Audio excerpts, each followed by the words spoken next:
Oke, shalom, selamat pagi semuanya. Bersyukur, berterima kasih pada Tuhan. Pagi hari ini kita boleh bangun dengan tubuh yang diberkati, dengan kekuatan kesehatan yang datang daripada Tuhan. Kita bersyukur, kita ada di hari terakhir di tahun 2025 ini. Kita bersyukur buat pemeliharaan Tuhan, penyertaan Tuhan di sepanjang tahun ini. Sungguh begitu banyak perkara yang telah kita lewati bersama Tuhan di sepanjang tahun ini. Dan saya percaya bersama dengan Tuhan kita melakukan perkara yang besar di sepanjang tahun ini. Dan dengan iman di dalam pengharapan kita percaya kita akan memasuki tahun 2026 dengan Allah Immanuel yang terus beserta dengan kita. Waktu kita mau bersyukur buat hari ini, kita ada sampai di titik ini, semua karena anugerah Tuhan. Bapa, kami bersyukur kepadamu, kalau kami boleh ada di hari terakhir tahun 2025 ini. Kami bersyukur buat pemeliharaanmu yang sempurna dalam hidup kami. Buat penyertaanmu yang ajaib dalam hidup kami. Ada banyak perkara yang kami jalani di sepanjang tahun ini. Tapi kami syukuri karena kami jalani bukan dengan kekuatan kami sendiri. Tapi karena ada Engkau yang beserta dengan kami. Ada Engkau yang menopang hidup kami. Ada Engkau yang mengulurkan tangan untuk menolong kami. Memimpin, menuntun, bahkan memberkati hidup kami. Sebab itu kami mau bersyukur dan kami berterima kasih kepadamu. Terima kasih Tuhan untuk kasih setiamu yang ku alami dalam hidupku. Terima kasih Yesus untuk kebaikanmu sepanjang hidupku. Terima kasih Tuhan. Terima kasih Tuhan untuk kasih setiamu yang ku alami dalam hidupku. Terima kasih Yesus untuk kebaikanmu sepanjang hidupku. Terima kasih Yesusku buat anugerah yang Kau beri sehari ini. Tuhan akan syukur padamu. Terima kasih Tuhan. Terima kasih Tuhan untuk kasih setiamu yang ku alami dalam hidupku. Terima kasih Yesus untuk kebaikanmu sepanjang hidupku. Terima kasih Yesus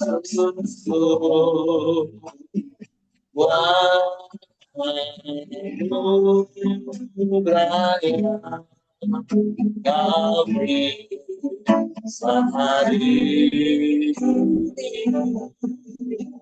Tuhan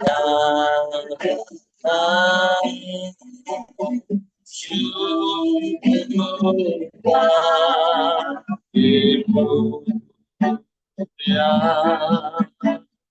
terima kasih Yesus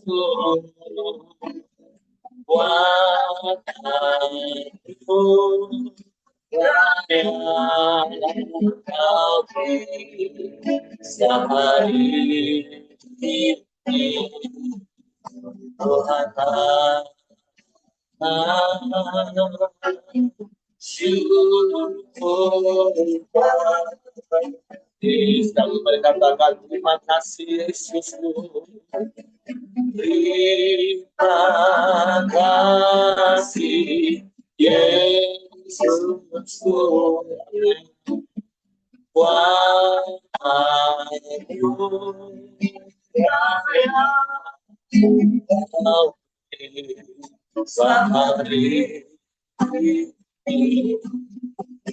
Tuhan syukur itu sehari Tuhan syukur itu sebab hari ini sehari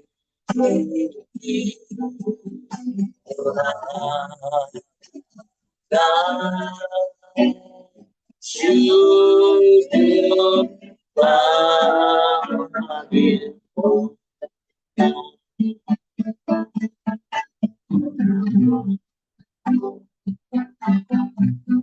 syukur bagimu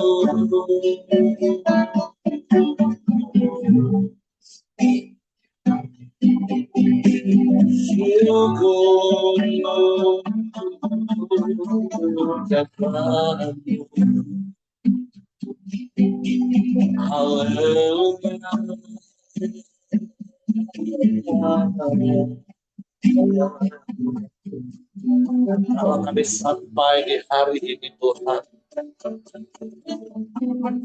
kami bersyukur kepada-Mu. Kalau kami sampai di hari ini Tuhan,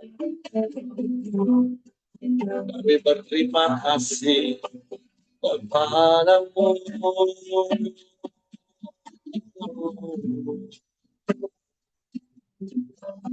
Sebab sungguh bukan karena kuat gagah kami, bukan karena hebat kami, tapi semua karena anugerah-Mu Tuhan. Terima kasih ya Allah.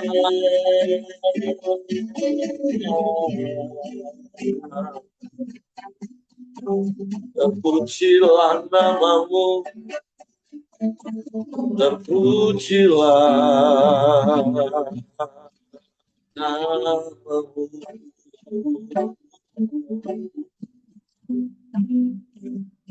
Terlalu ajaib bagi kami itu, terlalu mulia bagi kami. Engkau begitu mengasihi kami. Siapa kami sehingga Engkau mengindahkan kami? Engkau datangi kami setiap pagi dengan kasih setia-Mu. Engkau sertai setiap langkah kaki kami. Engkau pimpin, Engkau tuntun hidup kami. Engkau topang kami dengan kasih dan kuasa-Mu. Engkau yang memelihara kami. Kau yang memberkati hidup kami. Terima kasih.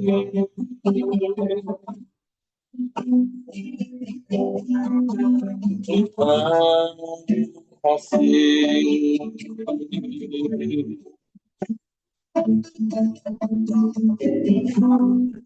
Walau dunia berubah, tapi kasih-Mu tak pernah berubah. Engkau tetap sama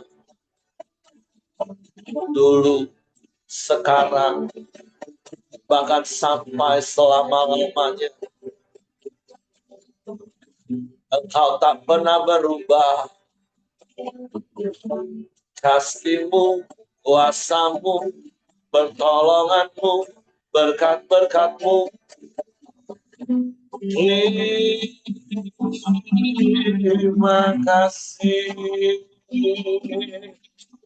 Terima kasih.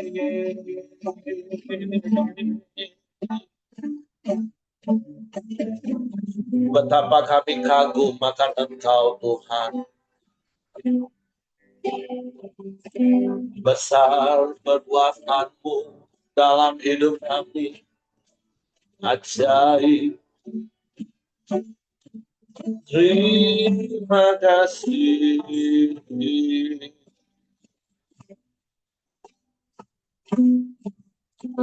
Terima kasih.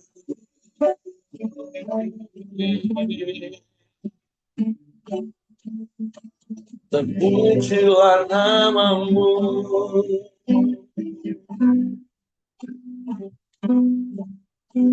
Terpujilah nama-Mu.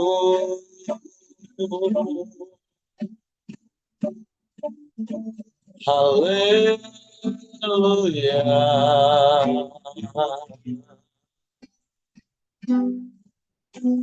Haleluya.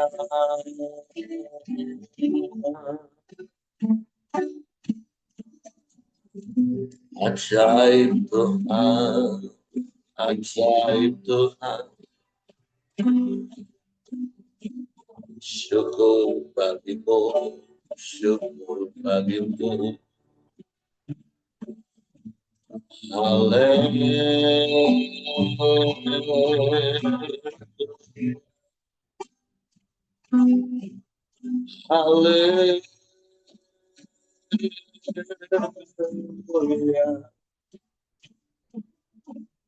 Ajaib, ajaib, ajaib, ajaib. Ajaib Kau Tuhan.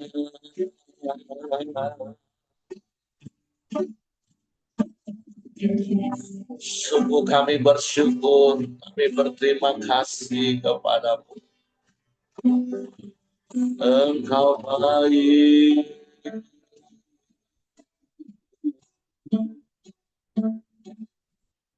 Kau sungguh baik. Kau sangat baik. Teramat baik bagi kami. Engkau yang selalu baik. Selamanya Kau baik. Terima kasih.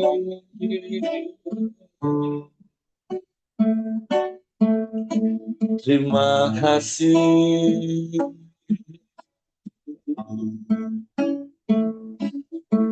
Terima kasih Tuhan. Terima kasih Bapa. Terima kasih Yesus. Terima kasih Roh Kudus. Ajaib, ajaib Engkau. Penyertaan-Mu sempurna dalam hidup kami. Pemeliharaan-Mu ajaib dari hari ke hari, minggu demi minggu, bulan sampai kepada akhir tahun ini. Terima kasih, terima kasih. Sungguh ajaib Engkau, ajaib Engkau. Haleluya.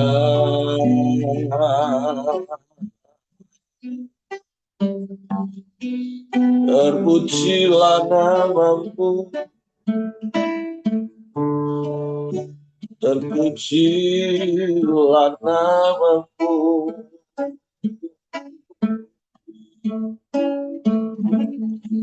Terpujilah namamu, Yesus.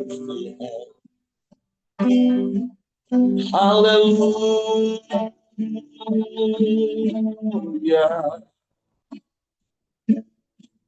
haleluya.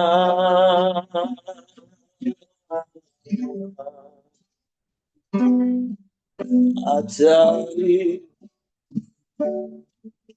ajaib, ajaib. Engkau yang selalu ada bersama dengan kami di setiap musim yang kami lewati. Dan Engkau yang bertindak memberi pertolongan bagi kami, sehingga kami boleh ada sampai hari ini. Semua karena anugerah-Mu, semua karena kebaikan-Mu. Terima kasih, terima kasih Tuhan.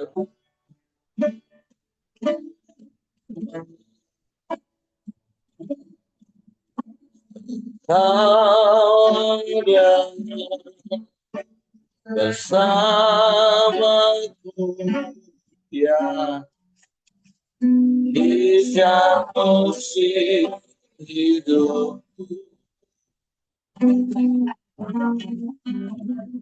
Tak pernah Kau biarkan ku sendiri.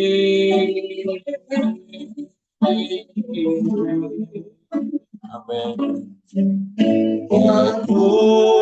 Kekuatan di jiwaku adalah bersamamu. Tak pernah kasih-Mu, ya, bersamamu Bapa. Ku lewati semua perkenan-Mu, ya, teguhkan hatiku. Engkau yang bertindak memberi pertolongan.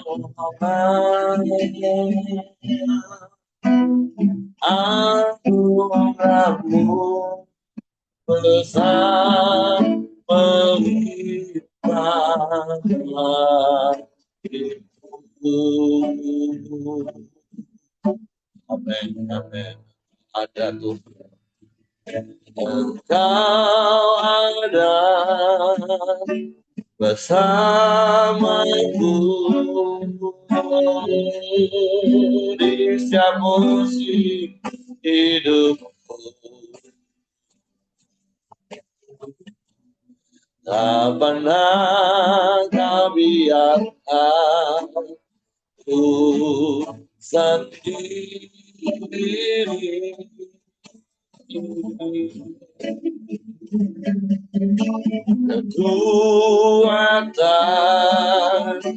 di jiwaku adalah bersama. Tak pernah ku ragukan kasihmu.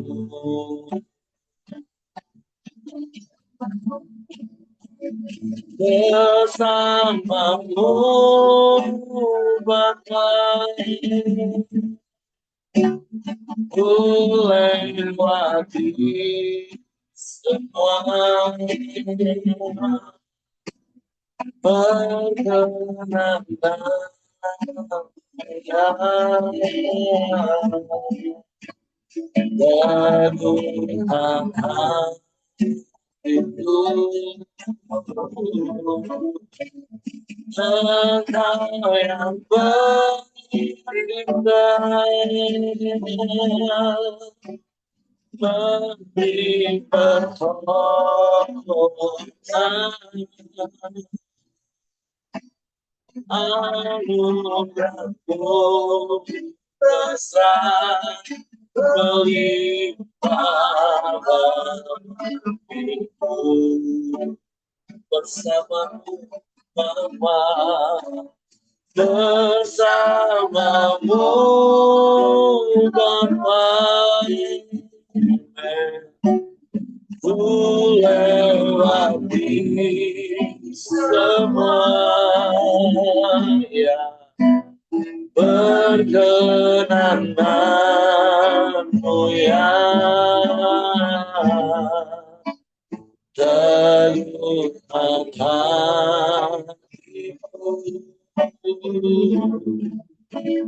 Engkau yang berindah memberi pertolongan anugerahmu besar bagiku. Sungguh karena anugerahmu Tuhan, anugerahmu besar melimpah bagiku.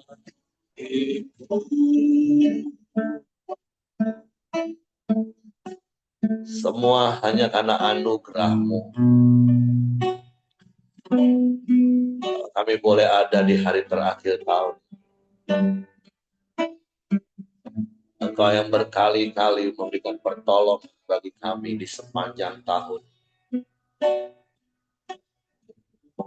Waktu kami bersyukur, bukan karena kuat gagah kami, bukan karena hebat kami, tapi semua hanya karena anugerah. Sebab itu bersamamu kami juga akan melewati tahun ini. Bersamamu kami akan memasuki tahun yang baru. Bersamamu kami lakukan perkara yang besar. Kami bersyukur, kami punya Engkau, dan kami adalah milik-Mu. Suatu biarlah Kau terus tuntun kami dengan firman. Suatu pagi hari kami buka hati kami lagi hanya untuk firman. Roh Kudus, tolong kami untuk mengerti dan memahami firman. Sehingga kami percaya firman. Dan kami melakukannya dalam hidup kami. Kami sambut firman-Mu dalam nama Yesus. Haleluya, haleluya. Amen. Oke, silakan Kak Simon.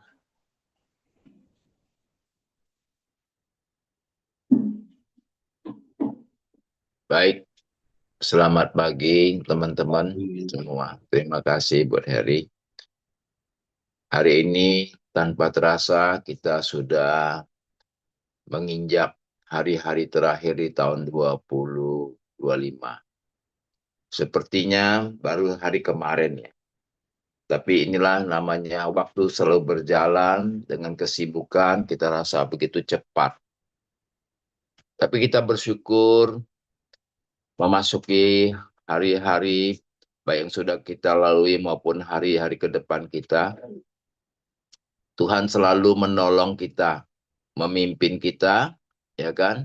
Dan menuntun kita sampai ada hari ini. Saya percaya kalau menurut kemampuan kita, kita ada batasnya. Tetapi kita boleh melakukan semua perkara yang besar karena ada Tuhan yang menyertai kita.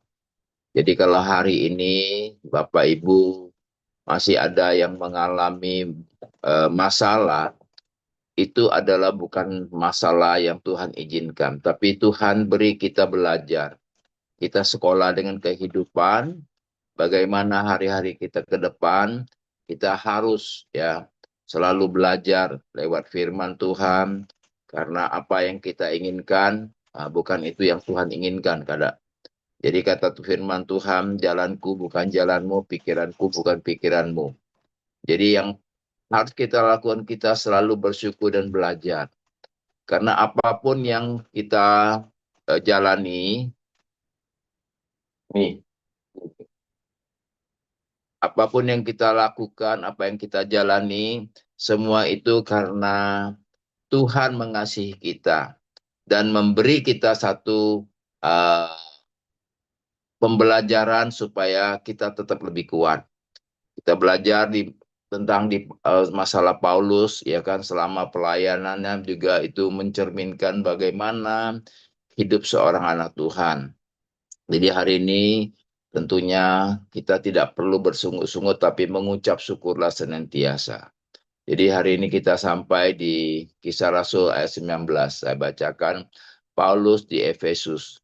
Ketika Apolos masih di Korintus, Paulus sudah menjelajah daerah-daerah pedalaman dan tiba di Efesus. Di situ didapatnya beberapa orang murid, katanya kepada mereka, "Sudahkah kamu menerima Roh Kudus ketika kamu menjadi percaya?" Akan tetapi mereka menjawab dia, "Belum. Bahkan kami belum pernah mendengar bahwa ada Roh Kudus." Lalu kata Paulus kepada mereka, "Kalau begitu dengan baptisan manakah kamu telah dibaptis?" Jawab mereka, "Dengan baptisan Yohanes." Kata Paulus, baptisan Yohanes adalah baptisan orang-orang yang telah bertobat.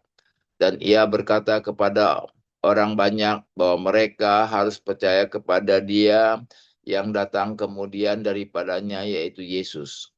Ketika mereka mendengar hal itu, mereka memberi diri, mereka dibaptis dalam nama Tuhan Yesus. Dan ketika Paulus menumpangkan tangan di atas mereka, turunlah Roh Kudus ke atas mereka, dan mulailah mereka berkata-kata dalam bahasa roh dan bernubuat. Jumlah mereka adalah kira-kira 12 orang. Selama 3 bulan Paulus mengunjungi rumah ibadat di situ dan mengajar dengan berani. Oleh pemberitaan itu ia berusaha meyakinkan mereka tentang kerajaan Allah. Tetapi ada beberapa orang yang tegar hatinya, mereka tidak mau meyakinkan. Malahan mengumpat jalan Tuhan di depan orang banyak.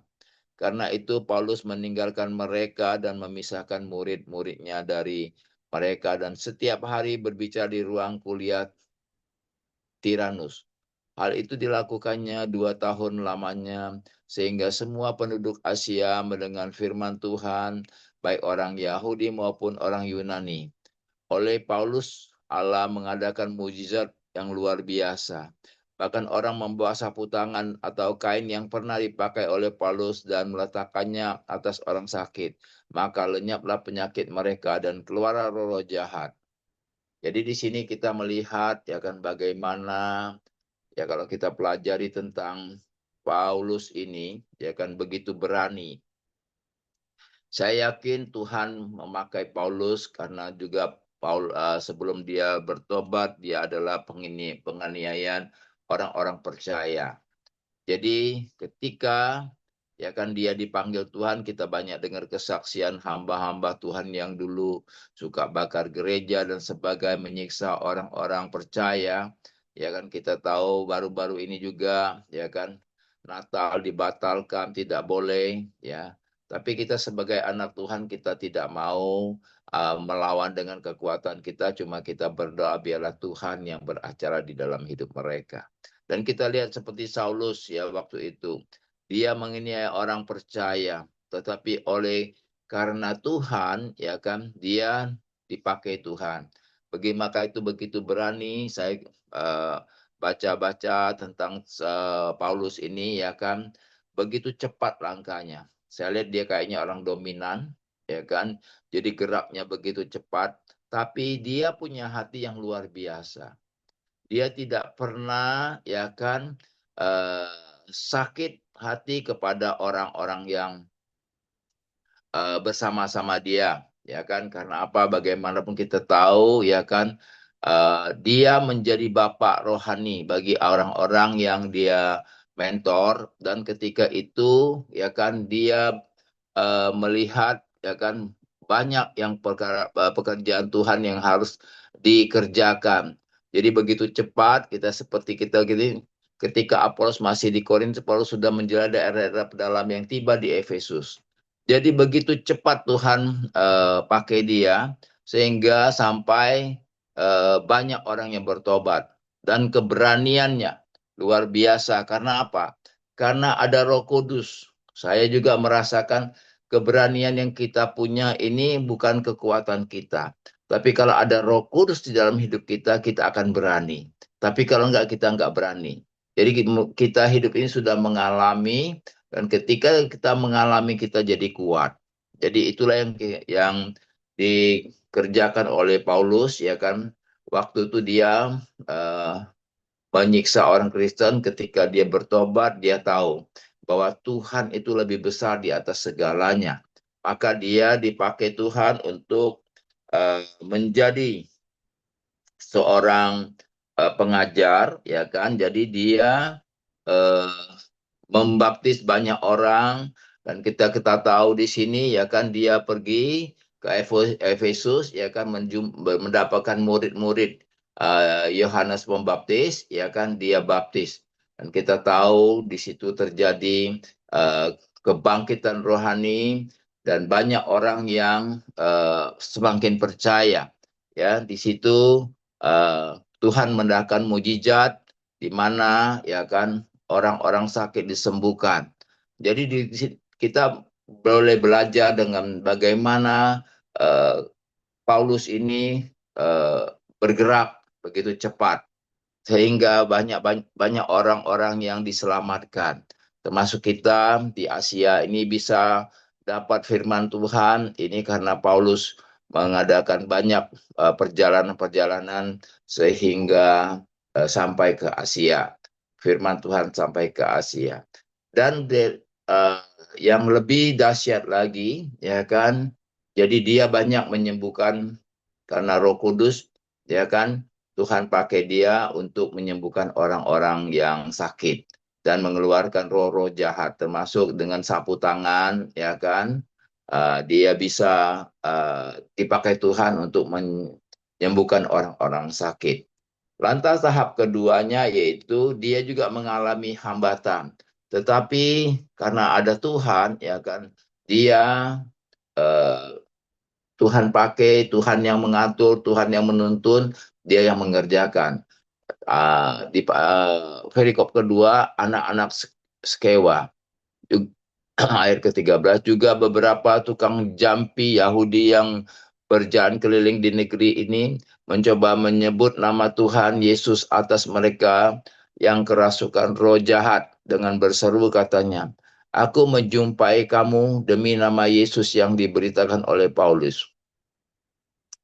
Mereka melakukan hal itu, ialah 7 orang anak dari imam kepala Yahudi yang bernama Skewa. Tetapi roh jahat itu menjawab, Yesus aku kenal, Paulus aku ketahui, tetapi kamu, siapakah kamu? Dan orang yang dirasuk roh jahat itu menerpa mereka dan menggagahi mereka semua dan mengalahkannya sehingga mereka lari dari rumah orang itu dengan telanjang dan luka-luka. Hal ini ketahui oleh seluruh penduduk Efesus, baik orang Yahudi maupun orang Yunani. Maka ketakutanlah mereka semua dan semakin masyhur nama Tuhan Yesus. Banyak di antara mereka yang telah menjadi percaya datang dan mengaku di muka umum bahwa mereka pernah turut melakukan perbuatan-perbuatan seperti itu. Banyak juga di antara mereka yang pernah melakukan sihir, mengumpulkan kitab-kitab, lalu membakar di depan mata semua orang. Nilai kitab itu ditafsir 50.000 uang perak, dan dengan jalan ini makin tersiarlah firman Tuhan dan makin berkuasa. Nah, kalau ada Tuhan menyertai kita, Roh Kudus, ya kan, kita tahu, ya kan, banyak orang bertobat dan mereka begitu berani, ya kan, membakar kitab-kitab tafsiran lama mereka itu, sehingga apa? Kita tahu, ya kan, ini apa nama anak-anak Sekewa ini eh, menjadi orang-orang, kalau nggak salah jadi orang dukun-dukun, ya, jampi-jampi gitu. Nah, tapi mereka ada berhasil karena apa? Mereka tidak disertai Tuhan. Jadi apa yang mereka lakukan itu jadi sia-sia. Jadi di sini saya melihat, ya, bila ada Tuhan menyertai kita, banyak pekerjaan besar yang bisa kita lakukan. Baik kita seorang pengajar, baik kita seorang pengusaha, baik kita seorang eh, hamba, ya kan. Nah, semuanya itu Tuhan pakai. Jadi apapun yang kita bisa lakukan itu bukan kemampuan kita, tapi ada penyertaan Tuhan yang sempurna menyertai kita sehingga maka kita bisa melakukan perkara yang besar. Tidak mustahil, ya, kalau menurut pikiran dan apa yang kita alami di dunia ini, kita lihat kalau ada hal-hal yang terjadi di luar nalar kita, mana mungkin kalau tidak Tuhan menyertai itu bisa terjadi. Karena apa? Orang-orang dunia ini lebih banyak, ya kan, berpikirnya logika. Jadi sehingga apa? Mau bakar kitab suci itu bukan gampang, ya kan? Coba sekarang kalau kitab suci orang lain kita wah, terjadi kacau balau. Tapi karena keberanian Paulus dan semua orang yang sudah diurapi Tuhan dengan Roh Kudus, maka mereka berani. Sehingga maka itu semakin termasyurlah nama Tuhan Yesus.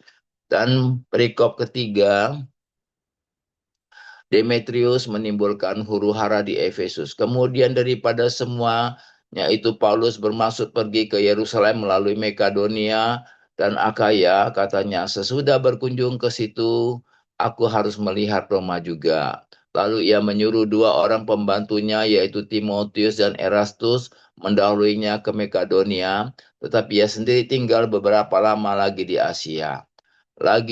Kira-kira pada waktu itu timbullah huru-hara besar mengenai jalan Tuhan. Sebab ada seorang bernama Demetrius, seorang tukang perak yang membuat kuil-kuil Dewi Artemis dari perak. Usahanya itu mendatangkan penghasilan yang tidak sedikit bagi tukang-tukangnya. Ia mengumpulkan mereka bersama-sama dengan pekerja-pekerja lain dan perusahaan itu dan berkata, saudara-saudara, kamu tahu bahwa kemakmuran kita adalah hasil perusahaan ini. Sekarang kamu sendiri melihat dan mendengar bagaimana Paulus bukan saja di Efesus tapi juga hampir seluruh Asia telah membujuk dan menyesatkan banyak orang dengan mengatakan bahwa apa yang dibuat oleh tangan manusia bukanlah dewa.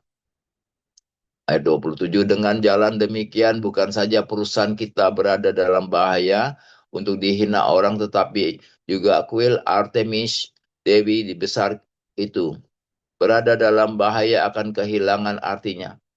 Dan Artemis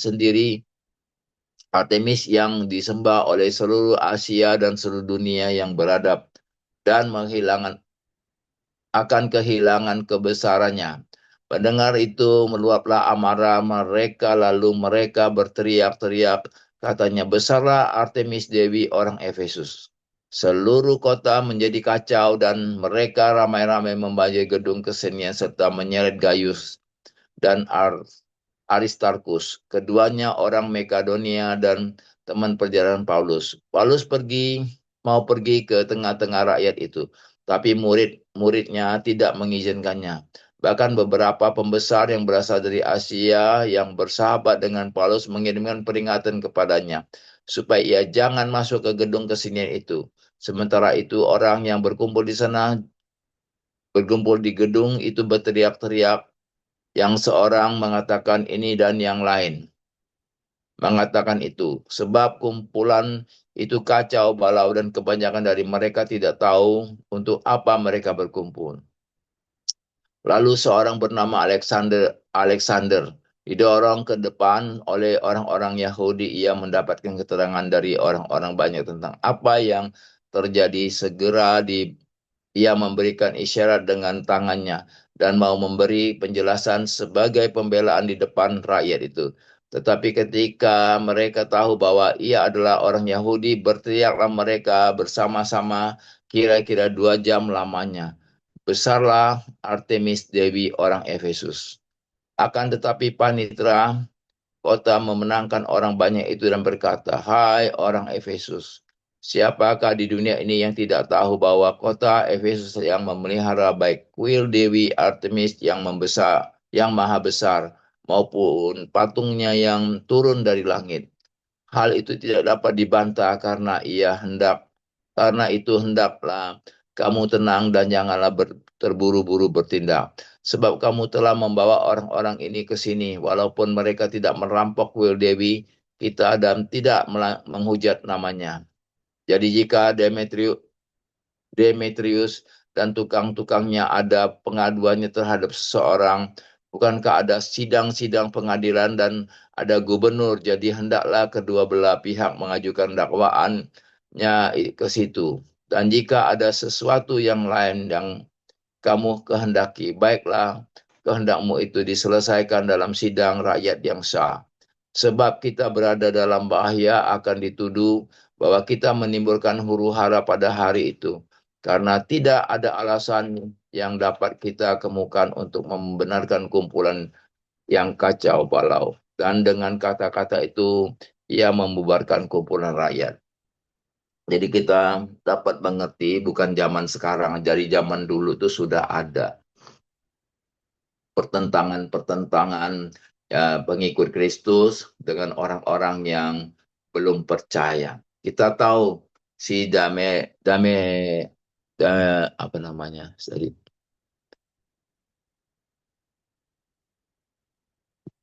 si Demetrius Demetrius. ya.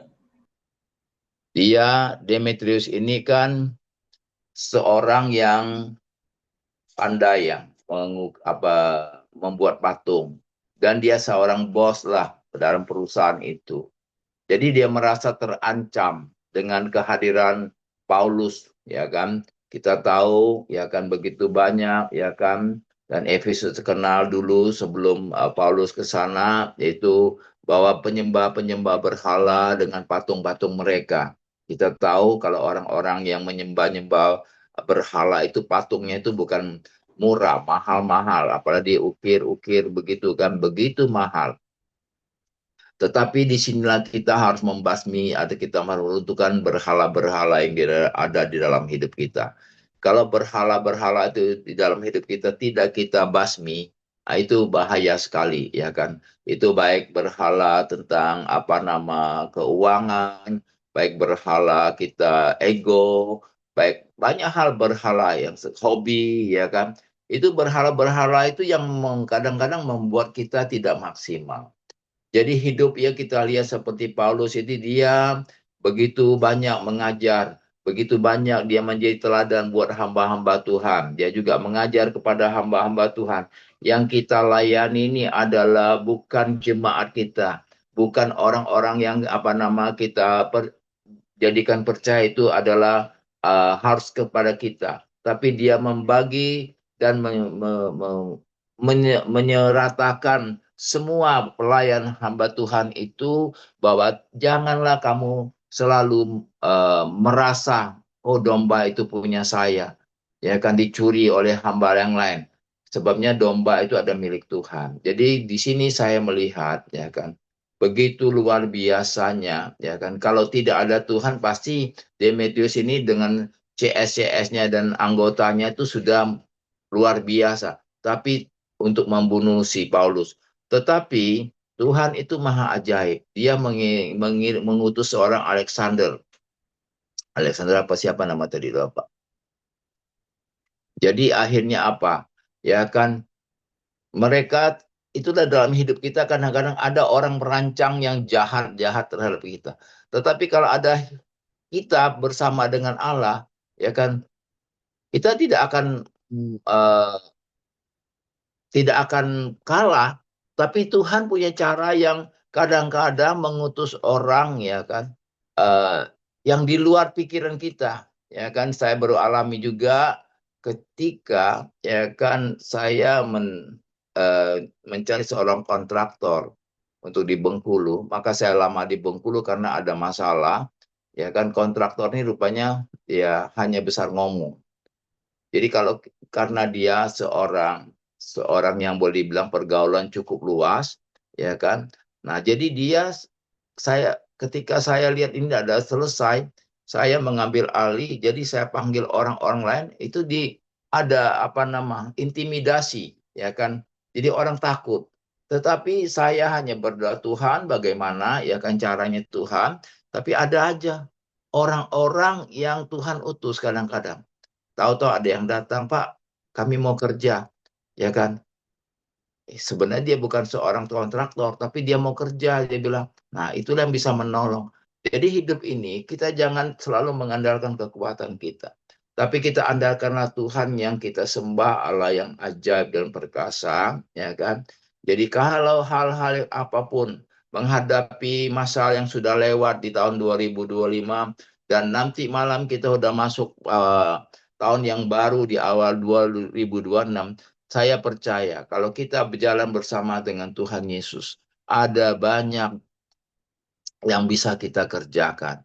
Jadi percaya lewat ke apa nama firman Tuhan ini ya kan kita tahu semua apa yang tidak kita pikirkan kadang itu yang Tuhan kirim buat kita. Demikian eh, apa yang saya bisa bagikan, saya kembalikan kepada Pak Heri untuk bisa melengkapi. Tuhan Yesus memberkati. Oke, terima kasih untuk Ko Simon buat sharing firman Tuhan pagi hari ini. Tentu ada banyak hal yang dapat kita belajar dari apa yang Paulus lakukan, yaitu seorang yang seperti Ko Simon tadi, dia uh, bukan kemungkinan besar, memang Paulus orang dominan, orang yang punya kemauan keras, orang yang pantang mundur. Nanti di pasal 21 istri saya akan lebih detil jelasin. Tetapi kita bersyukur karena ada seorang yang bernama Paulus yang berani menerobos daerah-daerah yang tadinya tertutup oleh Injil, tapi karena ada seorang yang seperti Paulus lah, maka sampai Asia dapat mendengar Injil. Nah, tentu Asia yang dimaksud di pasal 19 bahkan di seluruh Alkitab itu bukan Asia Tenggara di mana Indonesia ada di dalamnya, tapi itu Asia kecil, yaitu negara-negara yang pada waktu itu ada di bawah jajahan Romawi. Nah, Asia yang dimaksud di dalam pasal ini khususnya itu Turki modern. Makanya di Turki itu ada 7 sidang yang tertulis di kitab Wahyu, yang kalau sekarang orang-orang Kristen ziarah ke Turki, mereka akan kunjungi 7 gereja yang ada di Asia. Nah, itu yang dirintis oleh Paulus, dan Efesus itu adalah pusatnya. Sehingga ketika di Efesus, ya Paulus menghadapi banyak hal, bahkan sampai seperti apa yang tadi Simon juga sampaikan di perikop yang ketiga, sampai terjadi huru hara yang besar, karena Demetrius merasa terancam usaha pembuatan patungnya. Tapi ya kita belajar seperti apa yang Simon dikatakan, jangan mengandalkan kekuatan diri sendiri. Tadi kan Paulus mau maju nih, karena memang Paulus kan orang maju tak gentar ini. Tapi ketika diingatkan, jangan, bisa bahaya. Kan kita belajar juga seperti Yesus. Kalau bukan Tuhan yang suruh, bukan waktunya Yesus saja mengundurkan diri, pergi. Nah, begitu juga dengan hidup kita. Terkadang ketika kita menghadapi situasi yang kita pikir rasanya, wah kita harus maju nih, harus bela. Tapi belajar untuk tanya sama Tuhan, benar nggak ini aku yang harus maju? Kan akhirnya ada Alexander, walaupun kemudian Alexander karena dia diketahui orang Yahudi, mereka juga nggak mau dengar, tapi akhirnya ada panitera kota yang bisa menenangkan orang-orang yang ada pada waktu itu. Karena seperti Kosimon tadi katakan, dari dulu kalau sudah terjadi yang namanya demo, itu kekacauan yang nggak jelas. Makanya tadi ada ayat katakan, mereka saja yang rame situ, yang ribut di situ nggak tahu. Ada yang ngomong A, ada yang ngomong B, mereka di situ juga cuma teriak-teriak, tapi nggak tahu mau ngapain dan untuk apa mereka ada. Nah, ngadepin situasi seperti itu, jangan kita terpancing emosi Bapak Ibu. Jadi tetap belajar tenang, kuasai diri, dan Tuhan pasti punya banyak cara. Sehingga ada seorang panitera kota yang menenangkan orang yang sedang rusuh. Jadi tidak semua harus dengan mau kita, dengan kekuatan kita untuk maju tak gentar. Tapi belajar benar-benar untuk hidup dalam pimpinan tuntunan Tuhan. Nah, ada satu hal lagi yang ingin saya sampaikan, hal yang menarik tentang anak-anak Skewa. Kita belajar satu kebenaran hari ini. Kan di situ dikatakan bahwa anak-anak Skewa itu tukang-tukang jampi. Nah, mereka pikir selama ini mereka kan pakai mantra-mantra untuk menjampi-jampi. Nah, kali itu mereka mendengar, wah ada mantra baru nih, mantra yang lebih sakti, mantra nama Yesus. Sehingga mereka coba-coba pakai mantra nama Yesus. Tapi ya, apa yang terjadi? Justru mereka dikerjain oleh kuasa kegelapan itu.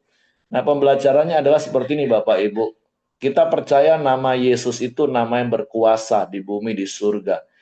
Oleh karena nama Yesus, semua lidah mengaku, semua lutut bertelut. Oleh karena nama Yesus, semua apa yang kita doakan dan mintakan diberi. Karena kita pernah baca di dalam Yohanes, Yesus katakan, dari saat ini, kalau berdoa ya mintalah di dalam namaku, minta kepada Bapa.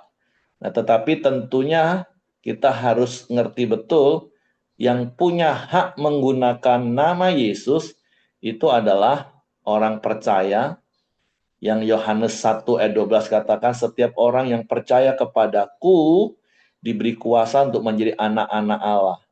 Jadi bukan sembarangan orang asal pakai nama Yesus, apalagi hanya dengan spirit menjadikan sebuah mantra.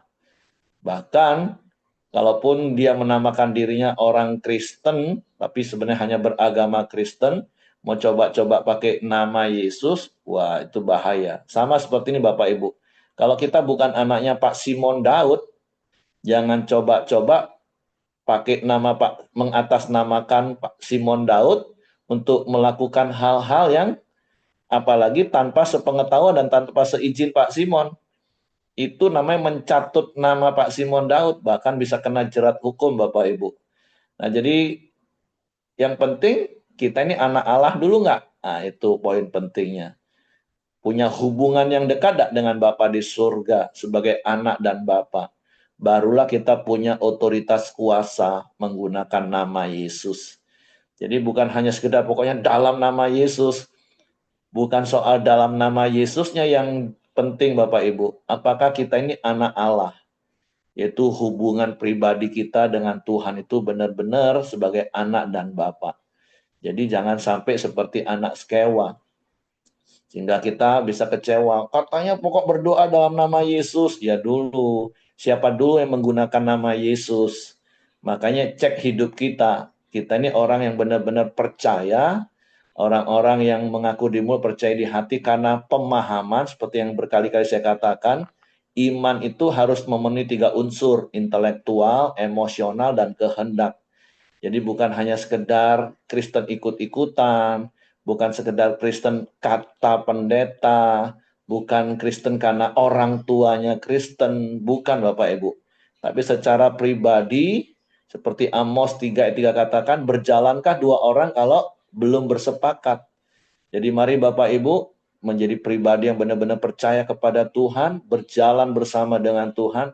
Besok saya akan jelasin lebih detail lagi di khotbah tahun baru. Jadi supaya ketika kita menggunakan nama Yesus, nama itu benar-benar berkuasa dan nama Tuhan yang dipermuliakan, bukan untuk keuntungan pribadi seperti anak-anak skewal. Oke, itu saja yang saya tambahkan. Terima kasih untuk Ko Simon.